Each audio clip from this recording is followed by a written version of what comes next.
I have really chosen what I would like to do in life. I think there was a very short time that I worked, and perhaps in something that I might not have enjoyed, but basically pretty well I've chosen what I wanted to do and have lived the life I wanted to live. Um, the important thing is that we are bound by divisions of time and activity. In essence, they say, what is your professional life? What is your personal life? And etc. And what I've done is meld personal and professional together. In other words, not make the professional my personal life, but I've made my personal life professional. There's a great difference. It's like people have to go out and do exercise. They work at what they wanted to work at, and then they go out and play. But in essence, I feel I'm playing all the time. When I see clients and when I see I give programs, because it's about the philosophy that I subscribe to, and that in essence I developed an agency, organization that was of my own heart, East-West Academy of Healing Arts, and it is dedicated to my father, who is a real inspiration for me, and that we are dealing with probably the top 10th level in human potential, in the fact that the people can accomplish and do things which is looked upon as impossible kinds of thing. So my involvement as a professional nurse, and then moving into Chinese medicine, and then focusing on Qigong, we're dealing with the vital life force. And I think that's dealing with the basics of life. And it's dealing with body, mind, and spirit. And in essence, we have to live it. So we don't just preach it. We actually live what we teach. And so that's the essence. A lot of people do what they lip service, and then they live differently. And we have to live what we teach and what we say and tell people. One thing is that I think it's very important to treasure life and live life every day to its fullest, so that if you die tomorrow, there's no regrets. And I think that's important. And it's important to express your appreciation of people close to you, even strangers, that if it's something that strikes you and it's a positive thing, that you need to speak to it. For example, even a stranger, if you find that the person looks really lovely, say it to the person. You know, so often we just hold back because, oh, we're shy, we say, and or if the person did something nice, and even if it's not for you or what, say to the person, that was very nice what you did. And not only to the people right around you, so that in essence, everybody is a family. And this is what I learned, that it isn't only you're born, blood and flesh, and, that is family. The whole of humanity is family. And if you extend love to everyone you contact, not just those that are of your family, blood and bones, and blood and flesh and blood, I guess you call it, and that you create an ambience that is really wonderful, and create an ambience not only for yourself but for others as well. So, and the part about appreciation for people while they're alive, not wait until they're dead and then regret that you didn't say something to them or did something with them, etc. So we always live as if we die tomorrow, and we plan as if to live forever.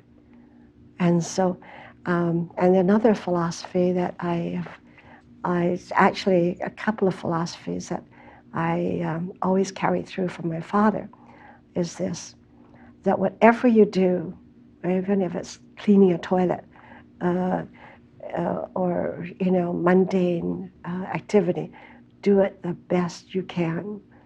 Okay, and that's the ultimate. And the other one is when you receive loudly, and when you give quietly. And it's so often that it's the other way. When people give things or help people, they're talking about it and everything. And yet when you receive something from someone, you don't say anything about it, And so be appreciative. And I think be appreciative of even, like, for example, contacts that is made for you. You should be forever grateful for things like that. People forget too easily.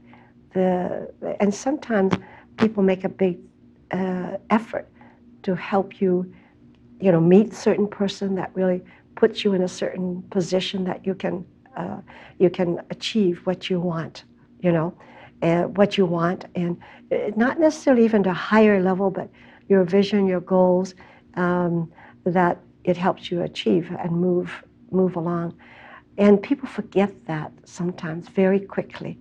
And for me, even if it's 20 years ago or 40 years ago, I do remember when someone is the one that's responsible for me to meet a certain person, and that it moved me along the way. And I find in today's society, people forget that. They say profusely, "Oh, thank you," and then they forget later on.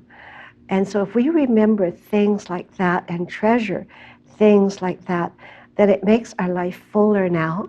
And when we are no longer here and in other lives, then it also helps us in moving to other lives too as well.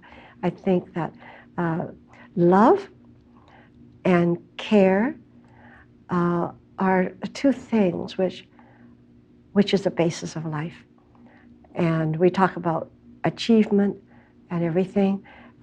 It's fine, but in the end, there's nothing but love. If you have love, then that's everything.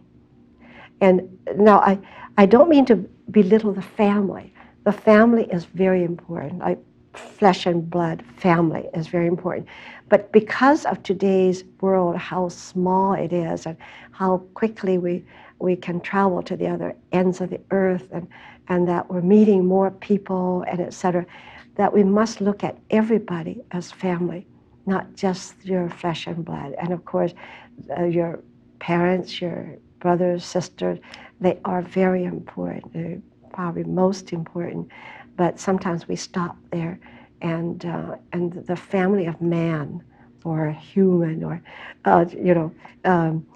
is the whole family is important, because we move so fast. We go, we're in a few hours, we're at the other, and if you go by Concord or something, you're, in such a short time, you're in different parts of the world. And so therefore we must love each other as ourself, not as our brother, as ourself. And so, so that skin and color and rank and whether you're rich or poor, it doesn't matter. It's the person that you love. And if we get to love a person as a person, and not because he's that or has that, or et cetera, I think it would be a simpler world and a more peaceful world. And I think we need to have that peace. Peace is very important, but not peace on the outside, but peace in the inner soul. And if you have peace, then that emanates out and it influences peace everywhere. And I think an individual does make a difference.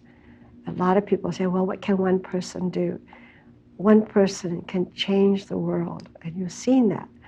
And that everyone can do it, not just certain individuals that can do it. And it's trusting yourself. So that really you are important, and you are God, you are the universe.